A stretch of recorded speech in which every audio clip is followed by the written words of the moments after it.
This is a Galactic Network podcast. The Podcast of Terror is a great podcast. It's covering movies that are not for children, and thus this podcast is not for children.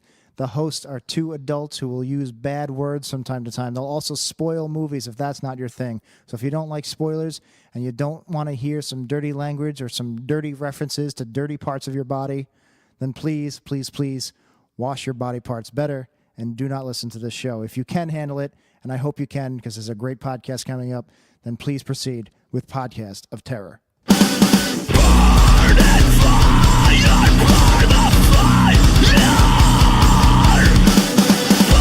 Burn and fire, burn the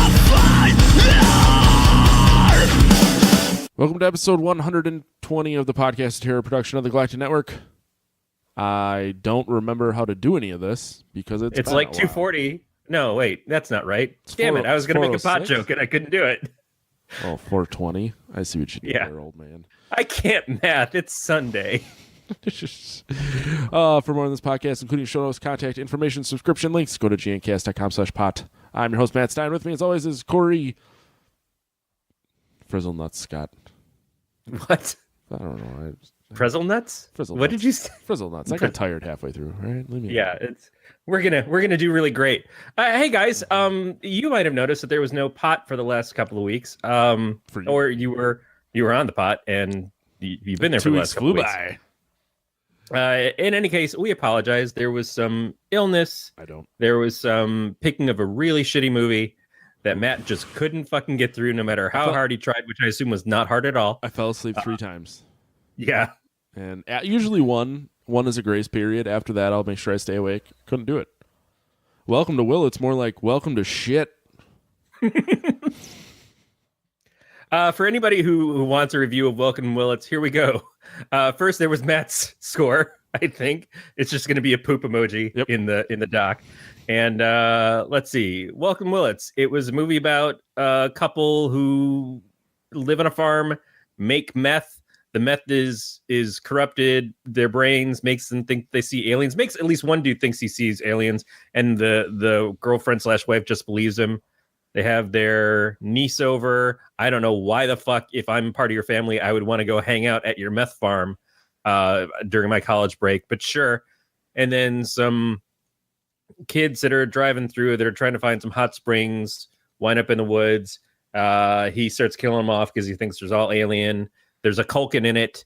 It does not elevate past anything that I just described. It is really too bad because it seemed like there was a lot that you could have played with in this and enjoyed it, and they just never tried. It's funny because it takes place in California, and I think it is some sort of statement about Californians in general, maybe about us legalizing pot out here. I don't know, but it's too bad. It really sucked. Wasn't Dolph Lundgren's in it randomly in a TV show and some weird fantasy segments? That's cool, but I don't know that it did anything for the rest of the goddamn movie. I think I fell asleep listening to you describe that piece of shit. Yeah, it ended sad. It had a heartfelt moment partway through where somebody dies that you're like, oh well, shit, because it's a hard scene. But other than that, you just kind of like, you wish it had happened to you so you wouldn't have to continue watching it, which I guess Matt was smarter than all of us. So drink lots of beer. It preps you for life of watching shitty movies for podcasts. I watched it. I think it was in the middle of the day the first time I fell asleep. Yeah, if I had watched this at night, they would have had to revive my corpse. Yeah, it was not. It wasn't. It wasn't anything. That's the problem. Is that it's neither the worst movie that we've ever seen or anywhere near a good movie. It's just so bland, and it just doesn't. It doesn't elevate. It doesn't try to get to be something more than what it is. It should have been a Tucker and Dale. Yeah, I guess I don't know if that's what it was attempting to do, was to be more like Tucker and Dale, and it just fell very, very, very, very, very, very, very, very, very short. Yeah. Oh, I just wasn't sure. I mean, at least Tucker and Dale, like, it started out as like a series of unfortunate events that led to all this, and this was just meth. Well, I don't mean Tucker and Dale in the sense of the theme, but I mean in the execution. It should have leaned more in towards comedy. I'll lean more towards into you. If you've got people who are experiencing hallucinations because of bad meth, there's so much to play with there. And by play with, I mean you take the meth and you drop it off at kids' school playgrounds and stuff, and you leave it in the sandbox and have them discover it and share needles and whatever else you do. I don't know drugs. This sounds like your childhood. I wish. You share. I'm from the backwoods of Michigan, so That's true. it's not far away from my childhood. Wow, that's sad. The saddest thing. I have literally have nothing else to say. I do not want to talk about Welcome to Willits at all. Yeah, so Matt brought us another movie. So if you the have internet brought it to me. Yeah, what was that? Well, okay. So I was intrigued by the multiple, quote unquote, this is the scariest movie out there right now, posts. And it wasn't necessarily clickbait because our dear friend Erica from Apex and the Abyss watched it and said she had to turn it off halfway through. And then we were kind of discussing like what scares her versus what scares me probably won't make a lick of fucking difference. So to her, this was a very scary movie because that style, that like creeping in the dark demon type shit scares her. It doesn't scare me, but I didn't necessarily think this was a bad movie. No. Okay, so first of all, the movie we're talking about is Veronica. It's Veronica, which is, I think it's a Netflix exclusive original or something. It appeared in 2017, or at least that's when it was made. But it's now, there are stories on a site that Matt brought to us called Rearfront, which is not the site that I thought Matt would have brought to us called Rearfront. I expected something completely different. DirtySluts9.edu. Blind nuns having funs. Just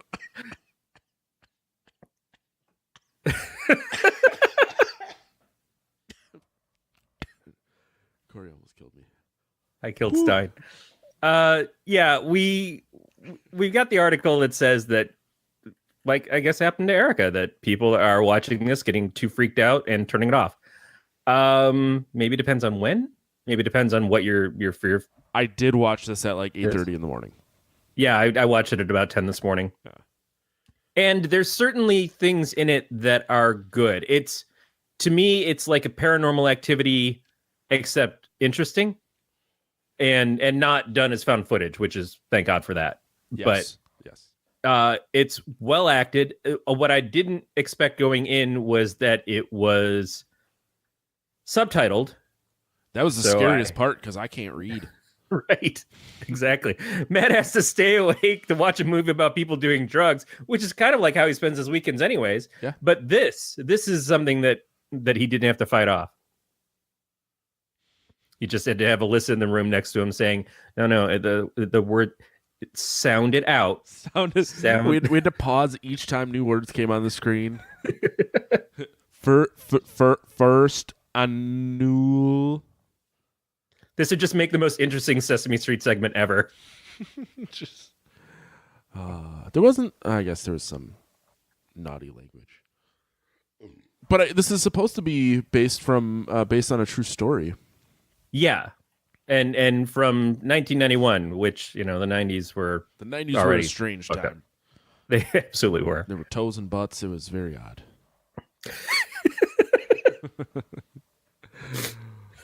No toes and butts today. Oh. You're welcome, children. Someday they'll know. Yeah. But yeah, I guess we should just kind of take into account that if the internet says something is super scary, it's probably not. But I would have listened to Erica. Had I known that she was the one who recommended this for those reasons, I would have. Well, I still didn't find it scary. I'm not going to lie. But... Well, and that's the thing. Like, how many times do you see? I mean, clickbait is a thing. And fake news, as much as I hate to say it. I wish Dan was here to do some trumping, but it's really difficult to understand. Like when you see a headline or a website or a news article that talks about how this is the scariest movie ever, or this movie will make you piss your pants. Like I just inherently assume that they're lying. Well, the amount of stories that we had to do on Weird World Weekly, rest in peace, Weird World Weekly, with. we should know. We should know. You don't trust the fucking internet. You don't trust you go to the dark web. The dark web will tell you about the stuff that'll scare you shitless. Hey, they made video games about like. Okay, so I have this. I own the game. It was like $1. It's called Welcome to the Game, and all you do is try to find like a red room on the darknet. Well, like making sure that people aren't trying. They like someone is trying to break into your apartment and kill you the whole time too. So if you see like a shadow, you have to like turn your computer off and the lights off and sit there and wait. It's a pretty fucking strange game. But yeah. My friend from work is just now watching the first season of Mr. Robot, and I think he was 4 episodes in when he was telling me about it. And I'm like, oh shit, I envy you that journey. Yeah. Like I didn't make it past season 1 yet. I loved season 1, and I'm almost afraid that I'm going to ruin it by going seasons 2 and 3. It goes downhill in my opinion. Yeah, I heard that Alf shows up, so that's cool. But just the moments of the paranoia exploration of the character in that is really cool, and that sounds like that game to me, I guess. Yeah. But I guess the going a little off topic, but you when you go on the dark web, it's like you get like a feeling of doing something bad because you're on the dark web. Whatever. No, that's what my wife does. My wife sits there and she's like, so today I found out about. Well, she draws dicks for recreation for reasons. The dark web. Probably. Yeah, she says to me, this is a year or so ago. She's like, so I found out about something called the dark web. I'm like, oh, motherfucker. Oh, and she's like, so I had to go look. I'm like, God damn it. Not on my fucking network, you don't. This is why she's not allowed to use my computer. Did she use Tor? But no, she doesn't know this shit. That's my point. I mean, I guess like the real dark shit, like you have to use Tor for. You can't get to it on Chrome or Firefox. So you at least have that buffer. Like she can't find the real bad stuff. No, but the stuff that she's going to start searching for is going to leave her so fucking exposed to everything that I'm just like, God damn it. That's why we can't have a Nest doorbell. This is why we can't automate our fucking shit in this house. Change all my fucking encryption passwords and LastPass login. Fuck.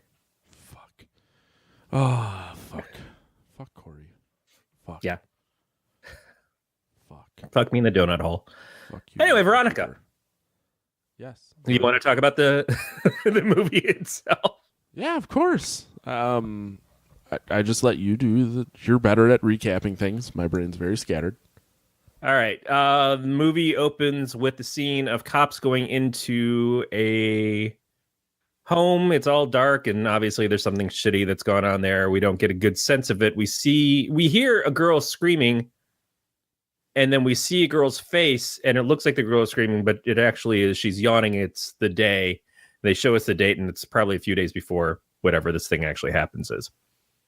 So the girl is Veronica. She's 15 years old, living with her mother, who works, I think, just like highly extensive hours at a bar/restaurant. Being a bitch. Well, terrible parenting. Not an easy life. Her husband has recently passed away, so she's kind of locked off her feelings from that. She's working all the time, trying to take care of her 4 kids, living in what is essentially an apartment building that weirdly modeled, but kind of neat. And the Veronica has to basically take care of her twin sisters, who are, I'm going to say, around 10 or so, and her younger brother, Antonito, who is closer to like 5 or 6, I think. And gets them off to school, does all this stuff and everything, because the mom just can't be involved as much as she would probably be if she didn't have to work so much. The day starts with one of the sisters saying that they have to bring in negatives to school because they look through the negatives to look at the eclipse that's happening. Veronica and her friend have decided to take that time to go down in the basement of the school and utilize a Ouija board to contact the dead. Veronica wants to talk to her dead dad. Her friend invites another girl along who is a bitch. And that girl wants to contact her dead boyfriend. who she seems so broken up over later when she makes out with another guy who rides a motorcycle because you got a type and your type is going to die, you fucking dumbass. So, first of all, Ouija boards. You ever use one? Yeah.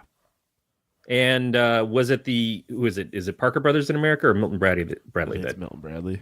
Yeah. But yeah, it's like a mass-produced thing, so it is in America. Yes. That's the thing. They've been accessible to kids for as long as we can remember. They won't be as accessible now. Rest in peace, Toys R Us. But they were for the longest time just an easy thing that you could walk into a fucking store and buy yourself a Ouija board and Mousetrap and Scrabble, because that's what you do. And when you lose pieces from one, you insult them from the other. It's fine. So I found it funny that you ripped in peace Toys R Us, but you can go on Amazon and get one. Podcastterror.amazon or Amazon.podcast. Yeah. But kids could go buy their own Ouija boards. You could collect up $8 in the 80s and go buy a Ouija board at Toys R Us without your parents knowing. Now it's $23.98. Hopefully someone's listening to this on a speaker at home. Alexa, order classic Ouija board game. You're such a dick. Confirm.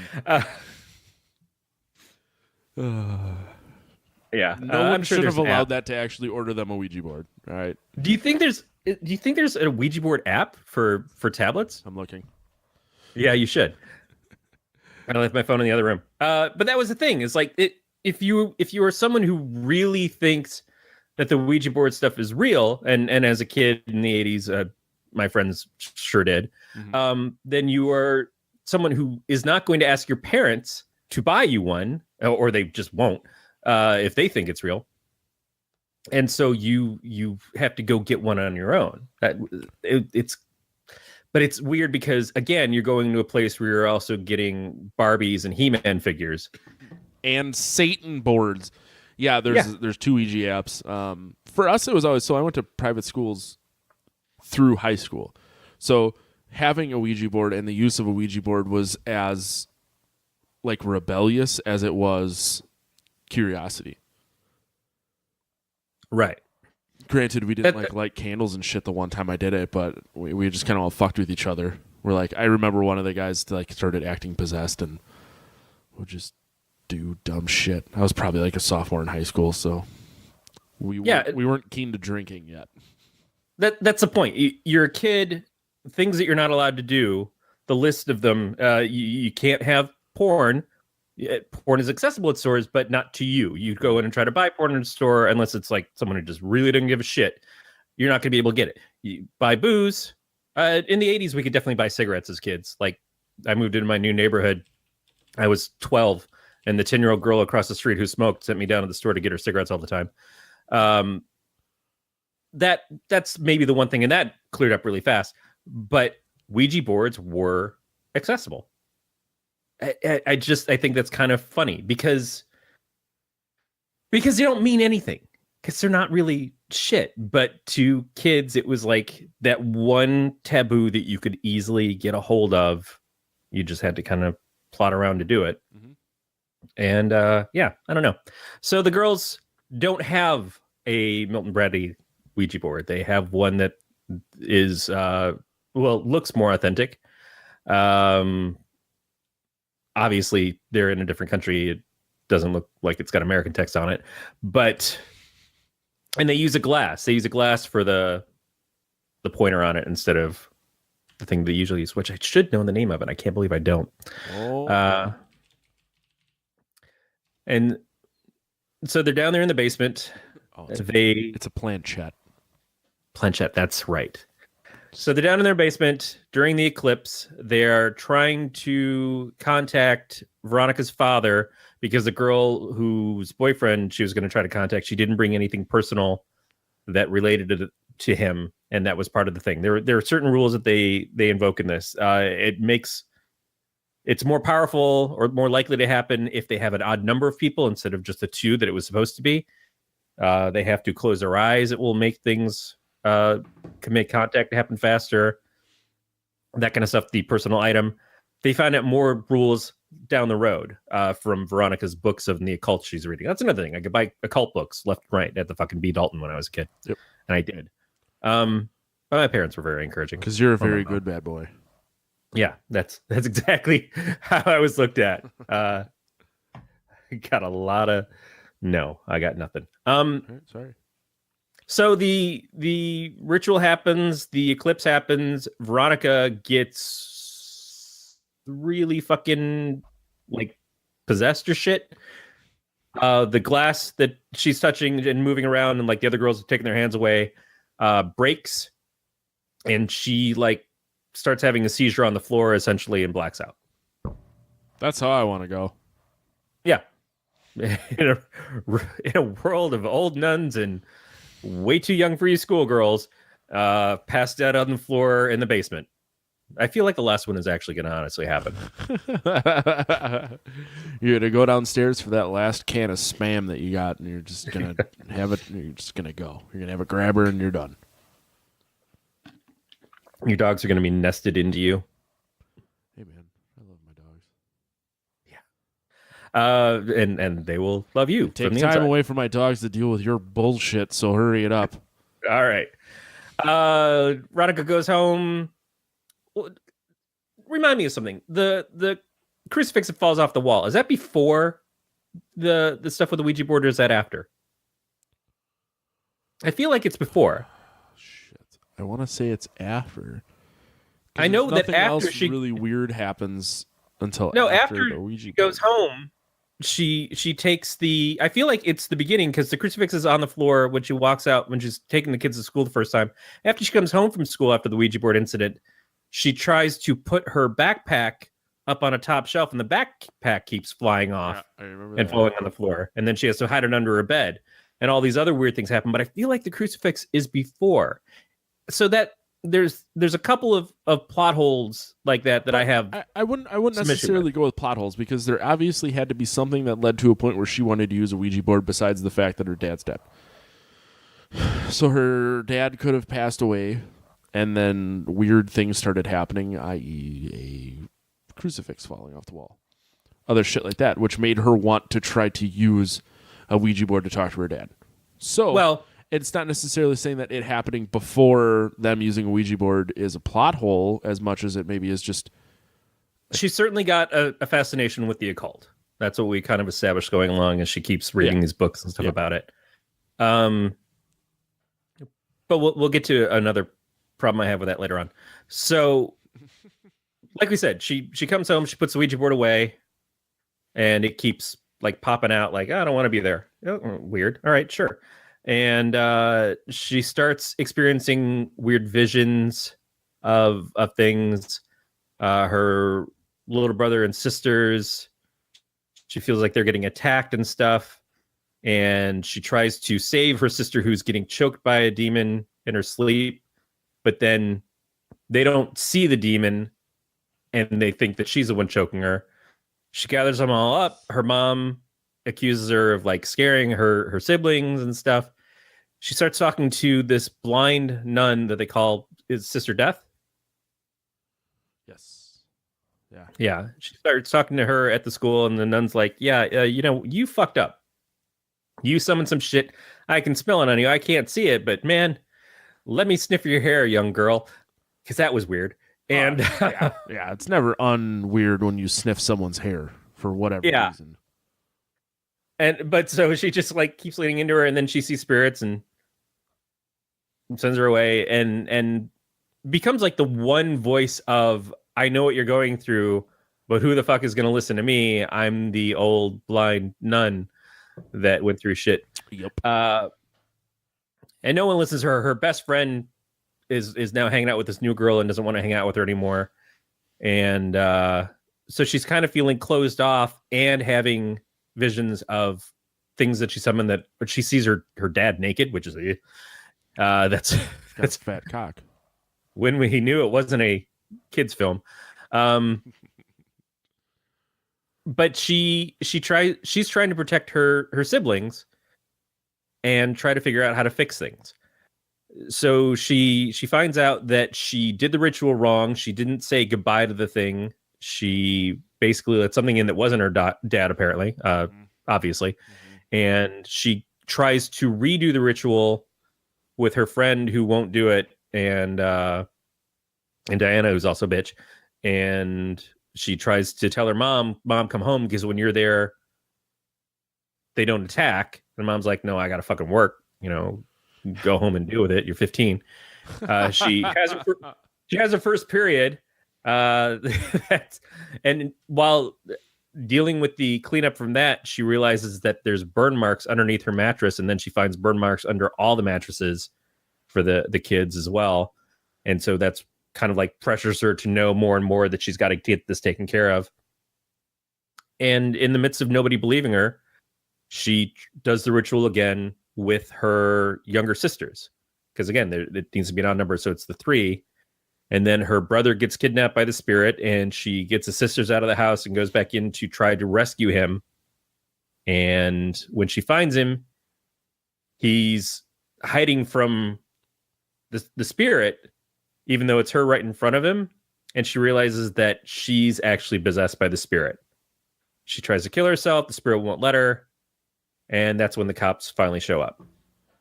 But there's that short little montage at the end that makes it seem like there's a brief second in which you may realize that there was no demon happening. She's just fucking crazy.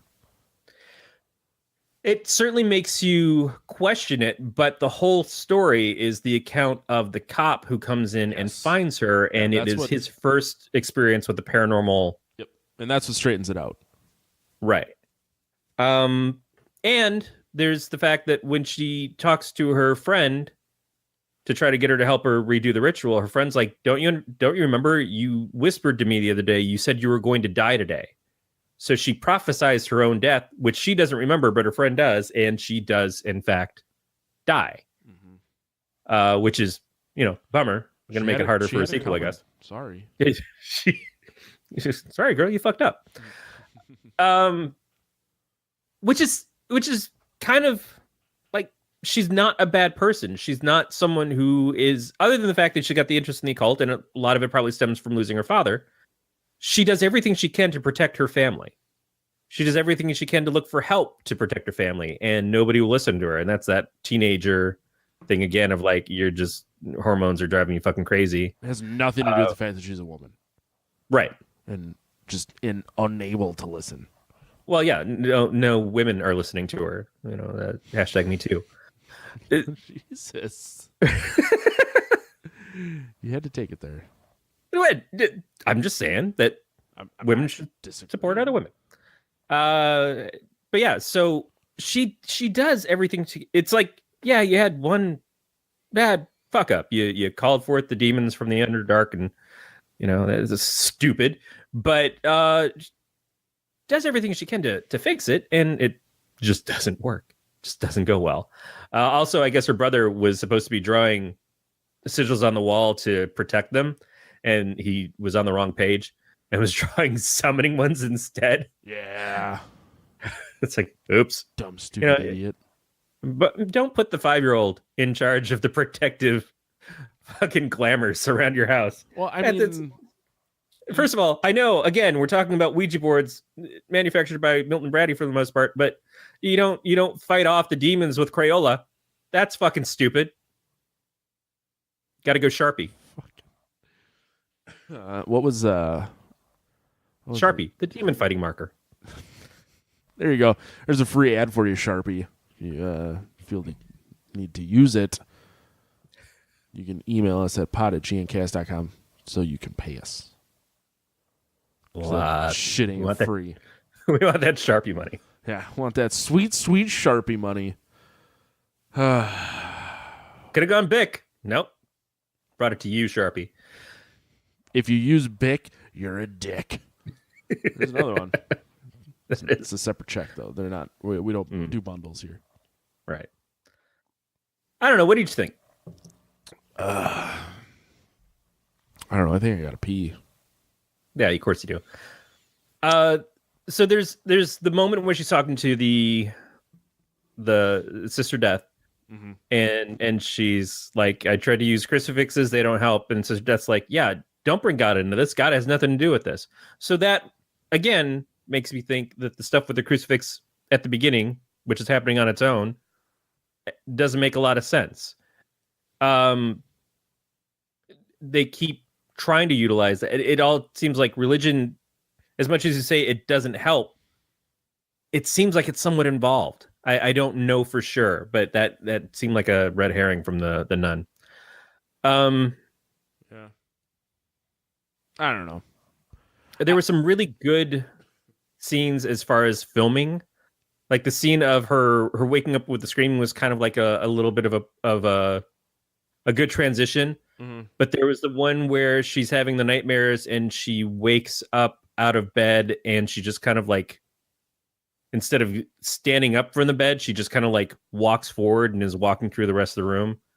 And then the transition where she's walking towards, I guess, to the restaurant to get her siblings and stuff. And everything around her is going backwards or in different directions than what it should. And she walks past herself and she tries to turn her head and it's looking away. And then she turns her head back towards the camera and it starts turning towards her. Like some really interesting visually filmed things that show that there's some care in the direction of this that I was impressed with.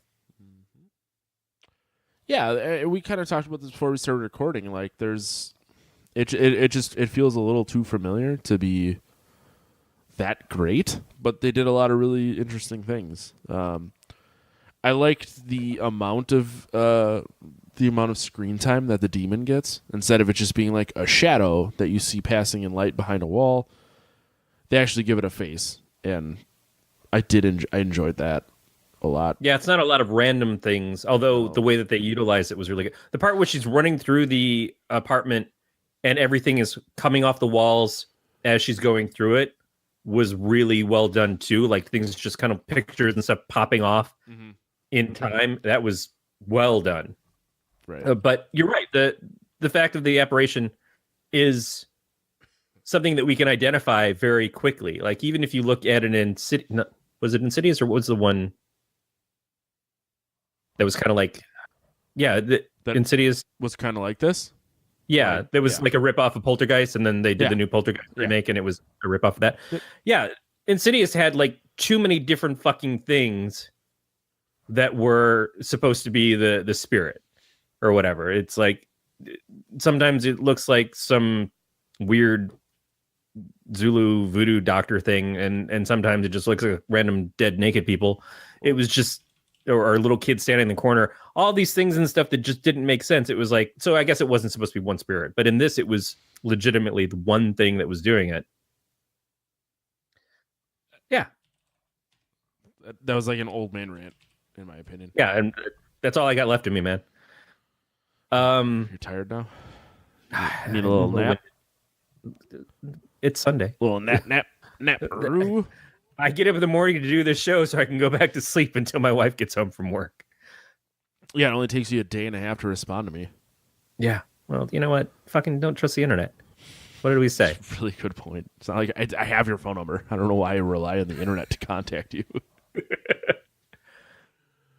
What did you think overall of the acting and stuff in this? Because I was really impressed. Yeah. I mean, the way I'd scale a movie is if the acting is really cheesy and I hate it, I hate it. If the acting is fine and it doesn't bother me, then I don't even think about it. Yeah. Like I just assume that you as an actor should do a job that makes me feel compelled to believe what you're doing.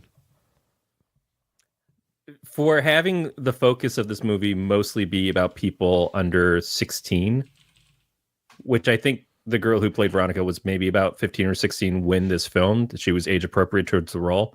Right. And her kid sisters and brother, they were great.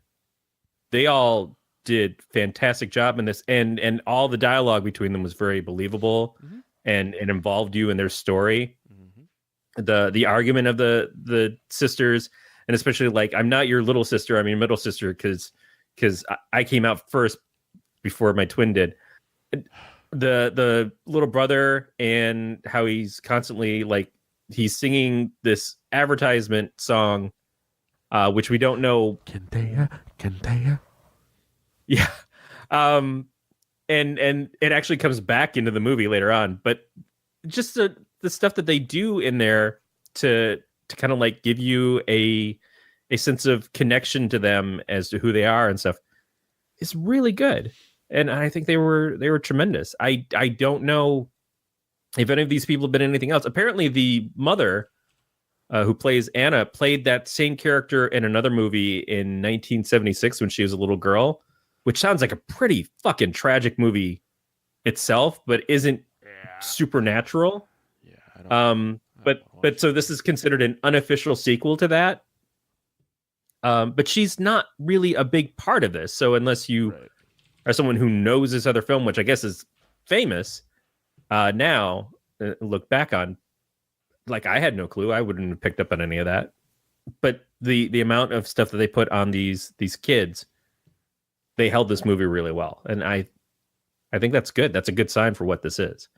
Because if you can't buy into it, the kids acting and stuff, it's like, we all love Pet Sematary, but the kid who played Gage wasn't that fucking great. He's fine. No, but it's also the 70s? Pet Sematary? Yeah. Mid 80s. Is it? Yeah. Are you sure? I'm pretty sure. Late 80s. You're Yeah. wrong. I You dumb was idiot. generous giving you mid, motherfucker. I was about to say it was 90s when we got Pet Sematary too. Well, that's in the 80s and 90s. It took a lot longer for sequels to come out. Motherfucker, I've got goddamn Superman 4 on Sci-Fi, the other room. Wow. It was 1987. Wow.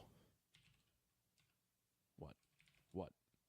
I don't know. I'm First just waiting- Superman was 1978. So 4 movies in that span of years isn't too bad.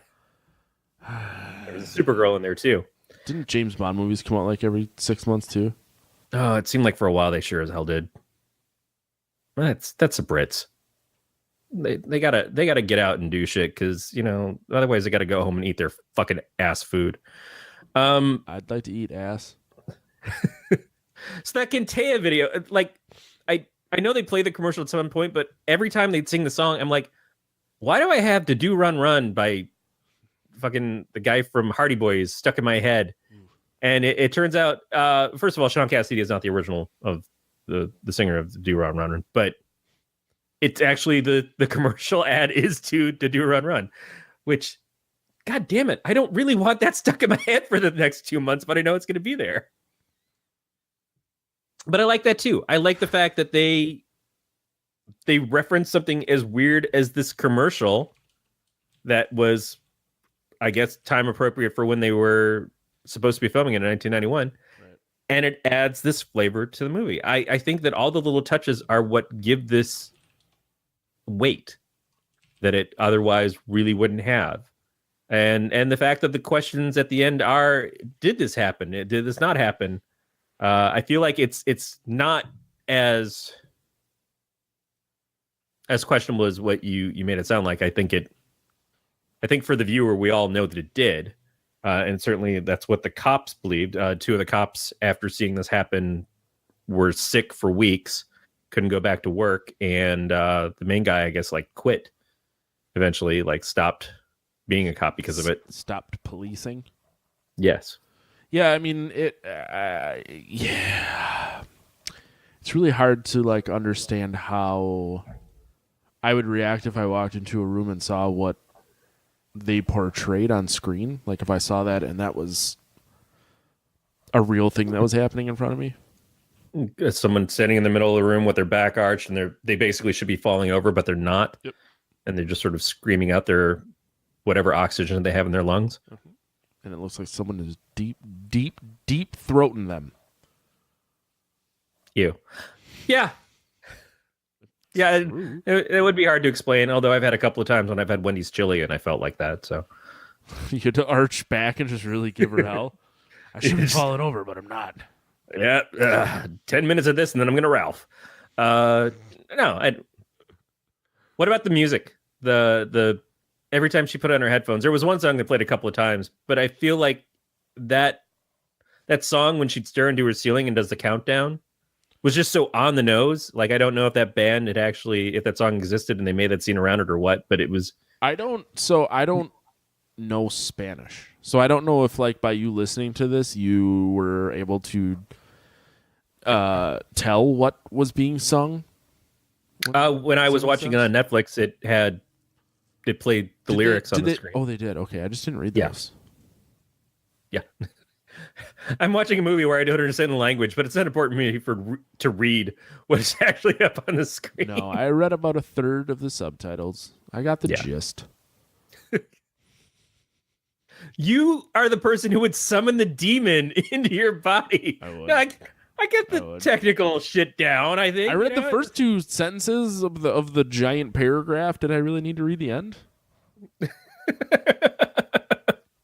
You're fucking Ash in Army of Darkness. I really am. I like that. I was watching the newest Army of Darkness episode when I was laying in bed this morning, and my wife goes, "Is this some fucking Charmed knockoff?" And I almost hit her, and I'm like, "Bitch, Evil Dead was around before Charmed." Oh, God, I hate my wife. That's so great, though.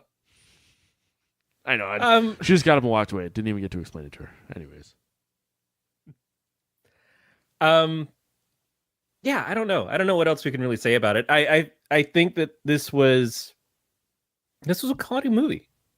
Yeah. It's not the scary ass movie that to us, you know. And then I'm not trying to say that I'm more sophisticated as a horror watcher, because I'm not. I get scared. There's shit that will absolutely fucking petrify me. But this wasn't it for me. Most ghost stuff doesn't really work that way, in my opinion. But as far as watching a movie with demon summoning possession shit, this is one of the better ones that I can think of. Oh, yeah. Yeah, I definitely liked the movie. I did not dislike it. I didn't think it was as scary as the internet told me it would be, but that's neither here nor there. It did a lot of things right. I don't want to see a sequel. And that has nothing to do with the characters or anything. I just don't think that there's a need for it.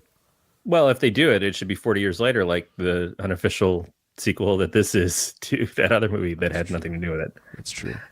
We could watch the unofficial not sequel if you want. I don't think that's a horror movie. It's probably not good either. I was kidding. That was not. Oh, okay, good. I never know with you, man. What are you drinking? You didn't even said. Beer. Just regular beer. It's pretty good. You just went Schlitz this week. You just went. It's made me very Miller Genuine Draft. I did a beer trade after I got home from Ohio. I got a bunch of stuff from Aslan. This one's called Wax Off. See? Oh, God. Wax Off. I had Wax On yesterday. It's a coffee and cocoa nib IPA. That's how you know that you've gone completely batshit crazy, but still classy drinking an IPA. So Wax On, is it also what is the Wax On was coconut, and this is coffee and cocoa nibs. So is it like the morning after beer? Probably. I gotta look what else is in there. There was another flavor going on in there. I had one before that too, but it took us so long to get to this point that it's long gone. Wax Legs? Wax Legs? No, it's called The Implication. Oh, okay. It doesn't tell me. It just says The Implication.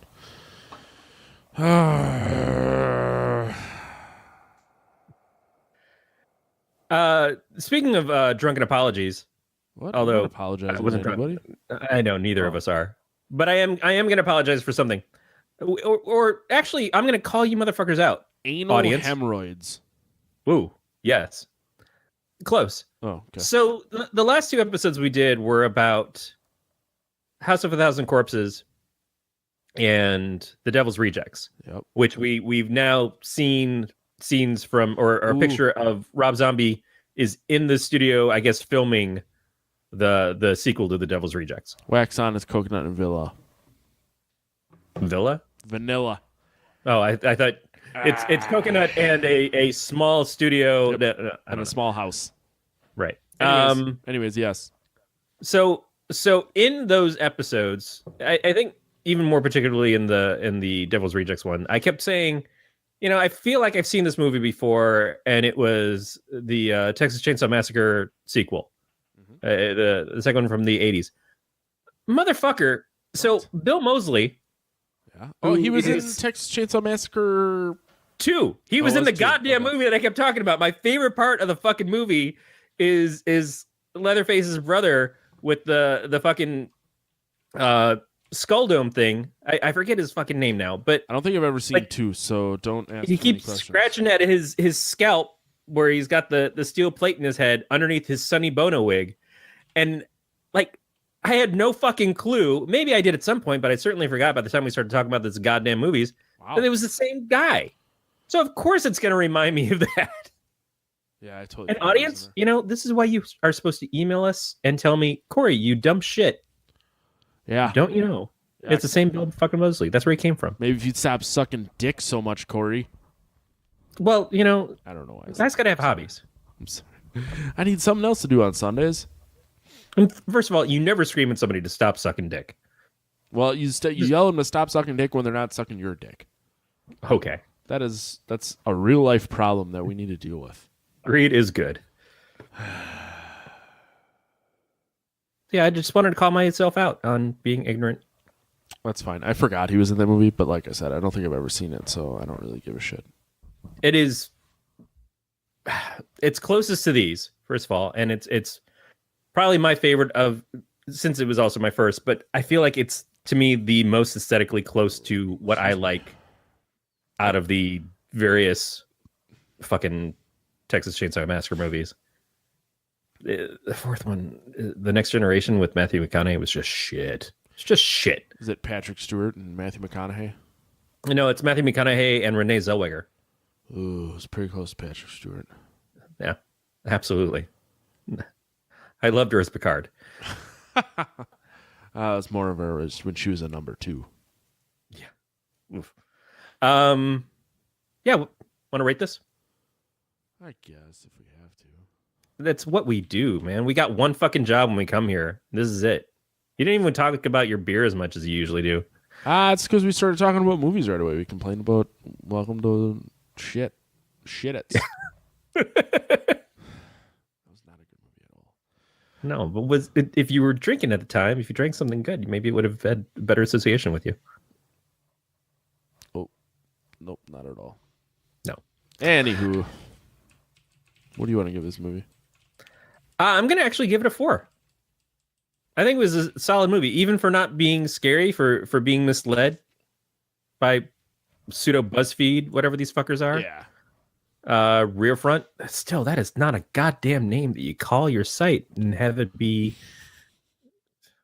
movies scary on the internet. I mean, I expect a lot of movies on a Rear Front site to scare me, but again, not this. This is wrong context. Hey-oh. I'm going to give it a 3.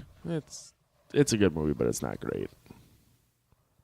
I definitely won't feel bad when my wife has this on and I walk in and like, oh, man, I'm going to fucking watch this again. Right. No, it's all right. I'm the okay only with thing that sucks is that you have to pay attention. You cannot have it on in the background because of the subtitles, which not really a big deal. Or you could grow past your fucking American bullshit and embrace other cultures and learn another fucking language. If I was to learn another language fully, it would be German because of my heritage. No, because the beer. You can fucking say it. You can say it would be German because then I could scream for German beer at everybody and they would be so afraid of me that they would just hand me kegs. I like to lift heavy things too, so I'd be carrying around a keg of beer. I'm getting drunk. I'm lifting. I'm yelling in German. This is a win-win-win-win. If you think funny things in German, like if you think people talking in German is funny, you need to watch German with a German with Flula. You have no idea who Flula Borg is. Oh no. My god. Oh, Flula, is that the German YouTube guy? Yeah, he did the he was in one of the Pitch Perfect movies. Oh, he was. Okay. Not something I'd see because I'm straight, but thanks for pointing out. I fucking know that it's on your goddamn Plex, but I haven't seen a wife. I've only seen the first one. But sure it's such a good movie. I'm more than happy to see the second and third one at some point. I'm sure they're fine and they're funny. But I did not know he was in one of those. I found him because he did a video about YOLO. And he was talking about, like, what if you're a cat and you have 9 lives? Is it YOLT? You only live 9 times? And then you eat this crazy, crazy expired cat food because you're lit. Because it died and you only live 8 times. But yeah, it's hold on. I should have got this ready a little earlier. but it is, the middle of the day and I've been drinking. Flula. Wait. German. With a German. Just wait for it. Here we go. Hello. Deutsch. German with Flula. Yeah, you're welcome for that, by the way. God damn it. Remember when he used to do the fucking siren sounds and stuff in the middle of it? Don't ever fucking do that again. I'm going to do it right now. You're like, I'm going to do it right this second. I've had people ask for the party horn. Your eardrums, if you're listening to this podcast with earbuds on, fuck you. We're going to try it again. Yeah, people have complained because we've lost the party horn sound, so fuck you, Corey.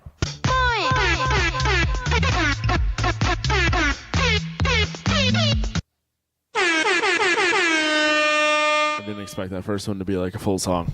Yeah, I didn't know that it was going to be your fucking party horns with the band Delight. What the shit was that? What are you pulling up on your computer, Matt? Pornography. Groove is in the heart. I hit back and it went right back into that song. Oh, man, I'm bad at the internet. Where are we? Do you want to read the outro so that we can stop this so that I don't keep making you listen to sounds on the internet that I find? Yeah, if you made it this far into the show and you want to complain or tell me about some other shit that I don't know about what I'm talking about, because that's true, you can contact us by leaving us a voicemail at 805-328-3966. That's 805-328-3966. You can email us at PoT@gncast.com. Or you can leave us a message on the gncast.com website. I think that's a thing. I don't know. I've never seen it. You can follow the show on Twitter, Facebook, Instagram. We're a Podcast of Terror in all those fucking places, as much as we talk. Like, Matt probably does something with it. Matt, do you tweet? No. Every once in a while, I open up the Podcast of Terror Twitter, and I'm like, oh, Matt said something. He had a conversation. Good for Matt. Sometimes I open it and I see that you did it, and I feel the exact same way. Right, exactly. Like, oh, all right. Corey is our social media manager here. That is not what I am. Yes, it is. All right. Fuck. You can subscribe to us via iTunes, Stitcher, Google Play. If you haven't already, I don't know how you're hearing this. I guess we're on YouTube. You can go to the YouTube and follow us there. Butt stuff. That's the only way to do it. Leave us a review. bit.ly/pot review. That you don't have to go to iTunes, you don't have to go to Google Play, all those places we just suggested you go. Don't review us there where people actually read that shit. Go to this completely other fabrication that nobody uses yet. I think I'm the only person who's reviewed shows on it. But if you want to, it'd be nice. It'd be nice to have it decentralized, That's what I'm saying. Subscription options and links can be found at gncast.com/subscribe. And you can follow the network's Facebook page, Galactic Network.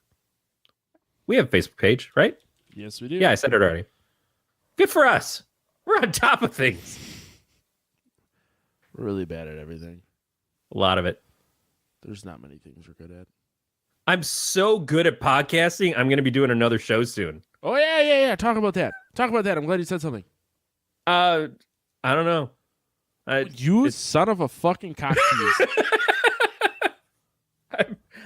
Here's my pitch. Corey, we already don't listen to your Elstnerd show. Yep. And we barely pay attention to this one because how can you? Yep. Now you know how Jack and Dan feel. Where can we ignore you one more time? Well, my friends, if you go to inkgeekstudios.com, the Ink Geek guys, Nate and Brandon, they pitched rebooting a show of theirs to me, and I said, fuck you and your show. We're going to do this instead. And they said, okay. I don't know. They must have been that really went high. Much differently, but that's just me. It might not have, though. It really feels like I had a show that was sitting, waiting in the wings for 4 years because I'm a fucking pissant who can't step up. And they said, all right. And so now all this shit is fucking happening despite me. So coming up at the beginning of April, we have a new show coming out called STFU, solutions to fix the universe. It's more philosophical. It's less organized than this shit show, if you can believe it or not. And we'll be doing it live on Twitch on Tuesday nights. And if you want to know more about it or about our friends at Ink Geek Studios, you can go to their website and join their newsletter.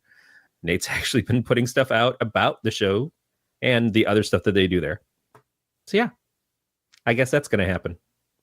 Why, I don't know. So if you're listening to this, tired. Please go don't support Corey in 2 places instead of just one. Right.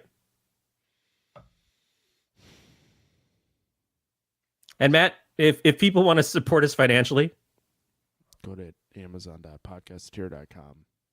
Purchase much pornography. As much as they let you. Get a Ouija board for $23. $23.78 or something to that effect. Kids, if your parents are not going to buy it for you, they can't at the Toys R Us anymore. Yep. Steal their credit card. Yep. I think this is what happened to Soupy Sales. Go online to their Amazon accounts. They're probably still logged in. They don't know how to use the internet. Yeah, they have never logged out. Just or scream at the Alexa like Matt told you to earlier. Mm-hmm.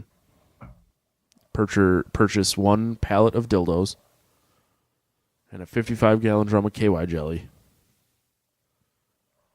Put it on the Podcasteer Amazon. 50 gallons, but what am I going to do for the rest of the weekend?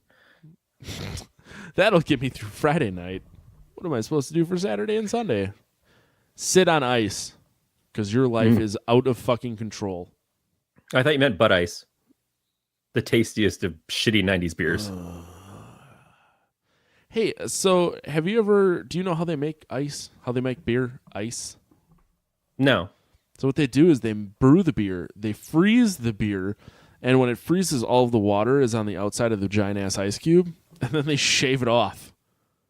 So there's just less water content in the beer, which gives it a higher alcohol content. Then how is that ice? Because the water is really what ice is. Oh, my God. It's not because it's oh, my God. It's a play on words. You idiot. I remember drinking Bud Ice in the 90s, and it just tasted like really fucking watered down cold shit piss. It's because you were drinking Butt Ice. Yeah. Oh. Or Bud Dry. I don't know how that. Why? Okay, we should have a segment called Google Corner. Why is Bud Dry? Listening to Matt Tight. Just trying to work the internet. Why is okay? What are the internet? Why ask why drink Bud Dry? Yes. Bud Dry was bumped from the top 3 beers. What? It was a top 3 beer at one point? That's a problem with our America. Yeah, we went through this phase where regular beer and light beer wasn't enough, so we had to have multi kinds of beers, like what we do with fucking Coke and Pepsi now. Well, I guess then too, considering we had Blue Pepsi and Crystal Pepsi. Oh yeah, so that was the shit. Dry beer is a form of pale lager where the sugars are more fully fermented to give a less sweet beer. Martin Mull used to say in one of it was probably Michelob Dry or something. He said, "Dry beers are for thick-necked men named Gunter." Yep, manly men. Anyways, men who are men that like other men. Corey, where can people find you on the internet? You know what? I don't know. I just told you. Go sign up for the Ink Geek Studios newsletter. All right, and prepare to listen to more of this excellent fucking podcasting voice. Yeah, that's another show that I'll probably never get invited onto because I hate all my friends. And my piss sack's super full. You can find me on Twitter and Instagram and Untapped at Matt the Lifeguard. Next week, we're going to be talking about Happy Death Day. That came out last year. Hopefully it doesn't Happy Suck Asshole Day.